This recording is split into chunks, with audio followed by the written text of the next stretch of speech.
Hello, welcome or welcome back. My name is Ari and today I want to talk to you about my Goodreads Choice 2023 Fantasy Nominations Predictions.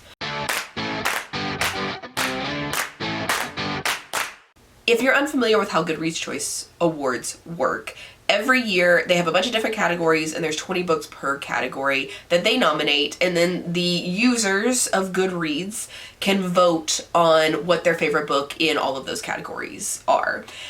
I, every year, read at least the top 10, try to hit the top 20 of the fantasy category, and this year will be no different. It's going to come out November 14th.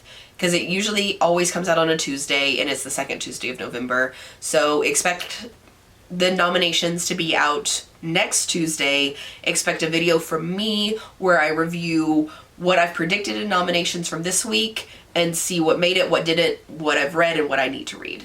Apologies if my voice cracks or I sound like I'm going through puberty. I have had a cold for about 2 weeks, and while I feel just fine, my voice is not agreeing with how I actually feel, which hopefully mostly just affects editing me and having to edit out the millions of times that I cough. But I'm gonna stick a cough drop in right now to hopefully cut that down a little bit. Well, I have a list in front of me right now of books that I think could potentially make it into the fantasy category for the 2023 awards, and I'm going to talk through all of those with you right now. I do have more than 20 books that I'm going to talk about, but while I talk about them, I'll tell you why I don't think some of them will make it on the list. At the end of this video, I'm going to put up a graphic with the 20 books that I think will actually be on here, and then we can use the same graphic to compare how incorrect or correct I was next week.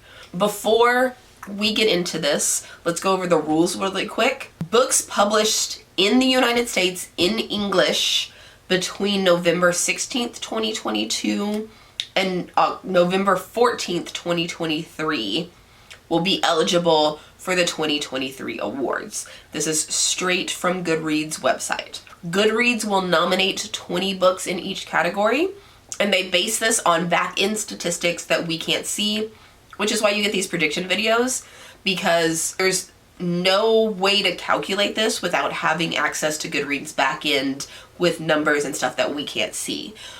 Does that mean that Goodreads can like fudge this a little bit? Yeah, but it is what it is.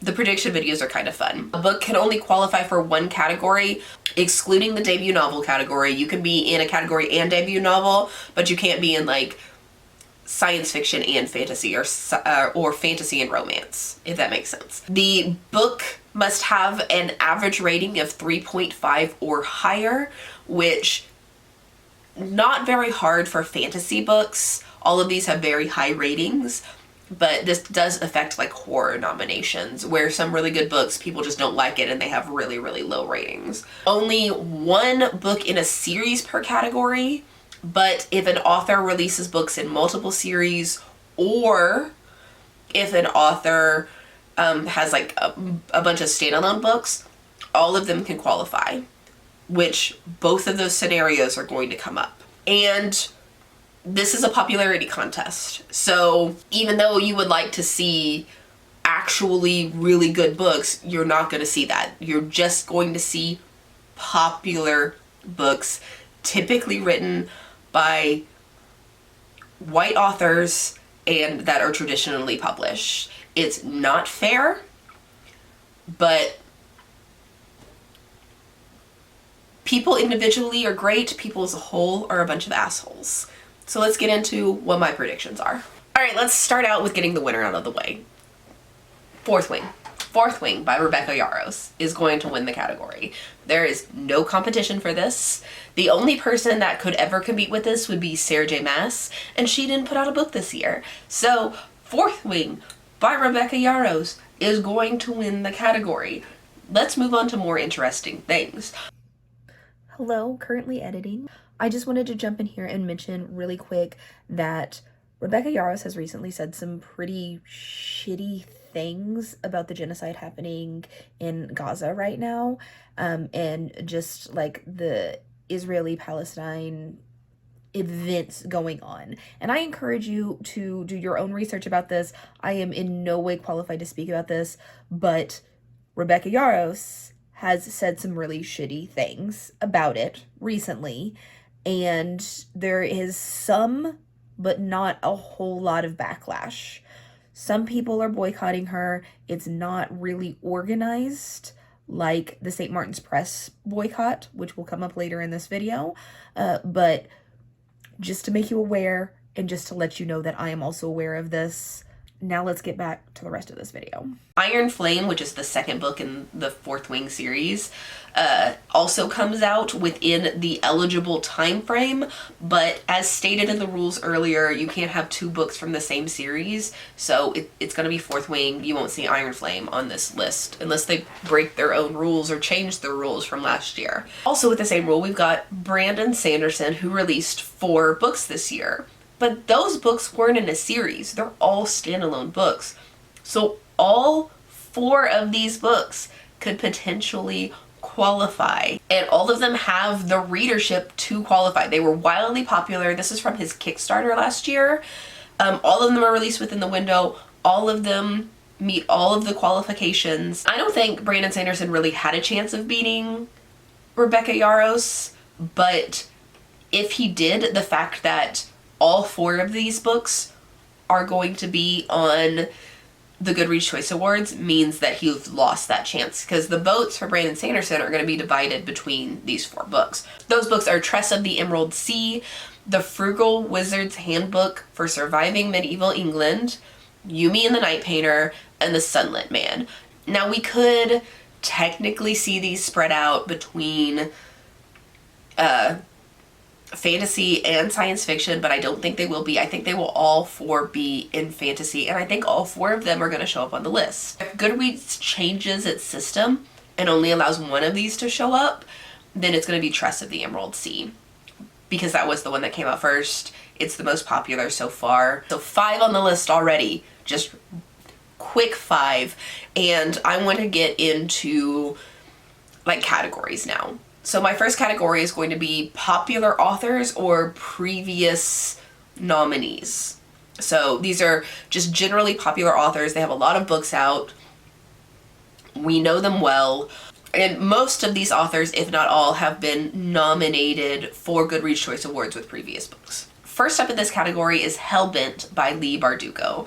This is the sequel to Ninth House. Ninth House won the fantasy category the year that it released, which I want to say was 2019 or 2020. And then Hellbent by itself is a wildly popular book. So there's no question that this is going to be on here. So I'm just going to move on to the next book, which is Swordcatcher by Cassandra Clare. Now, Cassandra Clare is a wildly popular author for her Shadowhunter series. She's only ever written books before in the Shadowhunter series, and this is her first book outside the Shadowhunters, and that's not young adult, because Shadowhunters is all young adult. She did release Chain of Thorns this year, which is the final book in the Last Hour series, but all the other Last Hour books were in young adult, so we're not going to see it in this category. For this category, we're going to see Swordcatcher. Next up is The Last Tale of the Flower Bride by Roshni Chokshi, I think is how you say her last name.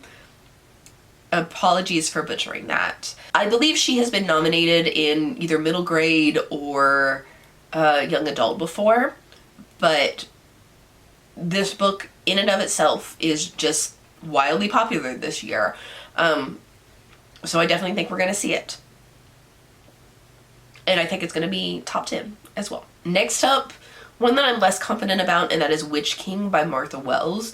Martha Wells gained popularity with her Murderbot Diaries series, which you will see the newest book for that in the sci-fi category probably. But this is fantasy, and she's written fantasy before. She's been a published author since the early 90s, but she never really gained popularity until Murderbot, and this is, I think, her first fantasy since Murderbot. This in and of itself is a popular book, and I think it's going to be on the list, probably in the top 10, but I don't feel as comfortable about this one being in the top 10 as I do some of the others. So we'll definitely see on the list, Where on the list, I'm not sure. Next one, this one I'm not confident about at all. I don't actually think it's going to be in the top 20, but I want to mention it anyway, which is Thor Hedge by T. Kingfisher. Now, T. Kingfisher is a popular writer. We've seen many of her other books make it on the fantasy nominations before in previous years, or in the horror category, because she writes both horror and fantasy. I think this book is fantastic. I've read it, so it would be one less book that I need to read, but I don't think it has the readership to make it on this list this year. There's been so many popular fantasy books out this year that I don't think Thorn Hedge is going to make it. I think it would have made it in previous years, but I don't think it's going to do it this year. Next up is the exact opposite, is a book that I know is going to make it on this list, but I desperately do not want it on here because I don't want to read this book. And that is A Day of Fallen Night by Samantha Shannon. This is the prequel to Priory of the Orange Tree, and I hated Priory of the Orange Tree. I don't want to read a prequel because I was so bored by Priory of the Orange Tree. Unfortunately, most people aren't like me and actually loved Priory of the Orange Tree, and people have been really, really excited for this book. So it's gonna be on here. I'm just crossing my fingers that somehow it doesn't make it, though it's gonna make it. Ugh. Next up, I have Immortal Longings by Chloe Gong. Chloe Gong has been in the Goodreads Choice Awards before. I don't think in this, I think she was young adult category last time, but we've definitely seen her before. This is a very popular book, and it was a Book of the Month Club pick this year, and Book of the Month Club always has like really, really high viewership as far as getting people's eyeballs on books, and they're more likely to be nominated because so many people have put it on their TBR just because they saw it on Book of the Month Club or they read it because that's the book they pick for the month. Next up, I have The Adventures of Amina al-Sarafi by Shannon Chakraborty. Shannon has been on the Goodreads Choice Awards before with her Daevabad trilogy. Very, very popular. I think this is going to be on here, and I hope that it actually is because it is so different from any other fantasy that I've read this year. This was also a Book of the Month Club pick. I'm pretty sure it's not going to be on the list, but I want to mention it anyway, which is The Fragile Threads of Power by V.E. Schwab. Now, V.E. Schwab is a wildly popular author, but this is a book that's a first book in a series set in an established universe. So you would have had to read Shades of Magic series before jumping into this book to know all of the characters. And if I remember correctly, the Shades of Magic series has been done for a while, so I don't think as many people are hopping back into this series to pick up A Fragile Threads of Power. I don't think we're going to see this, but it is technically eligible. And that ends my popular authors previous winners category. Kind of. I got some crossover. But the next category is my Pharaoh fantasy romance category / TikTok. So these are this is shit that's popular on TikTok. And we all know that TikTok can sell out a book. First thing, the first one I want to mention is The Foxglove King by Hannah Witten. Her book For the Wolf was on here last year or the year before, so she's previously been nominated. This is a new fantasy romance series. It's fairly popular on TikTok, at least that's where I keep seeing it. So I do definitely think this will make it on here. I don't think it'll make it in the top 10, but I think it will make it on the list. Next up, I have Jennifer L. Armentrout, and she has 2 books that qualify this year. First up is her A Soul of Ash and Blood, which is the 5th book in the From Blood and Ash series. And although it's widely popular, I don't want to read this. This is a retelling of From Blood and Ash from a different character's perspective. I don't care.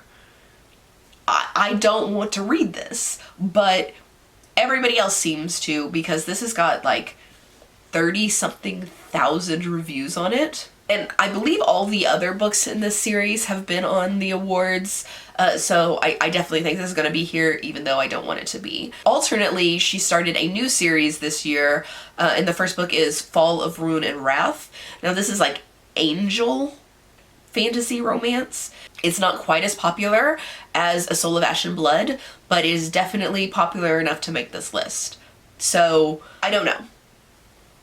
I'm torn on this. I think if they're only going to put one Jennifer Armentrout on here, it's going to be A Soul of Ash and Blood. But I think there is the potential for both books to be on here. And if they are, neither one of them are going to make the top 10 because they'll be fighting for Jennifer L. Armentrout votes. Next up is Two Twisted Crowns by Rachel Gillig. This is the second book in this series, and while the first book didn't make it on Goodreads Choice last year, this series blew up on TikTok this year. So I think it has potential to make it on here just from how popular it is on TikTok. I don't think it's going to make top 10, but I do think it's going to be on the list. Next up are two books that are wildly popular on TikTok, but they're both self-published. And we know Goodreads doesn't really give love to self-published books. So I want to mention them, but I don't think they're going to be on here, or if maybe one of them ends up on here. But I wouldn't be surprised if neither one of them are on here, no matter how popular they are.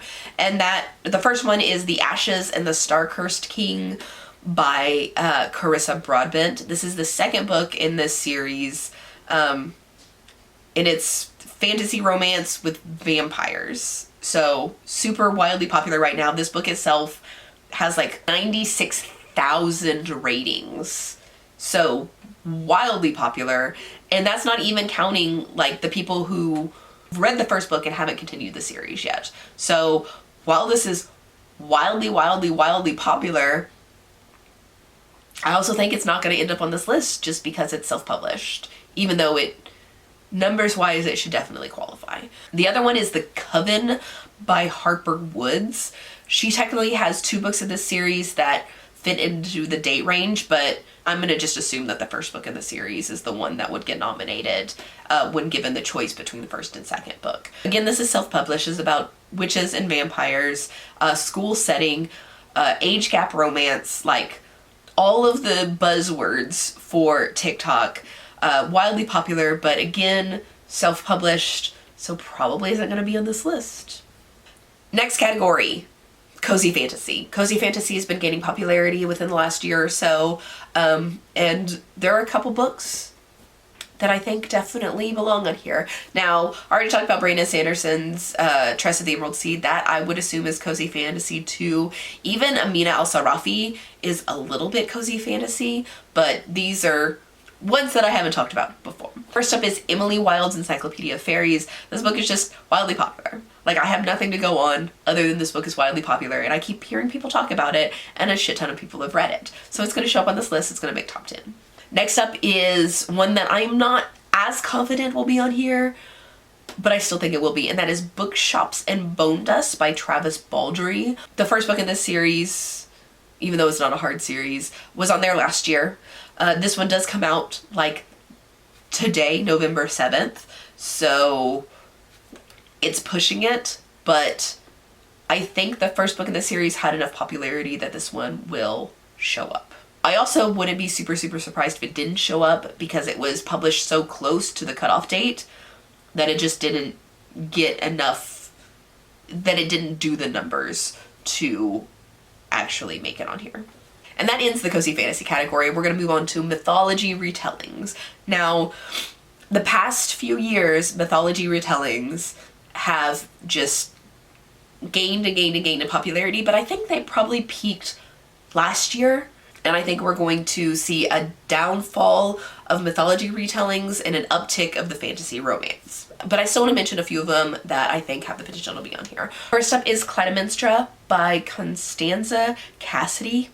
I think her last name is pronounced Cassidy, but if I'm wrong, I apologize. Now, if you read Electra last year by Jennifer Saint, this is the same, or this is based off the same myth. This is basically the Trojan War myth from the perspective of Agamemnon's wife. And this goes from her childhood, her meeting and marrying Agamemnon, and all the way through. This one I feel is much less fantastical, much more realistic, and much more depressing than Electra. But it is very popular. A lot of people have read it this year. So out of all of the mythology retellings, this is the one that I think is most likely to be on here. But speaking of Jennifer Saint, who wrote Elektra, she also has a new book out this year, which is called Atalanta, which follows the only female member of the Argonauts.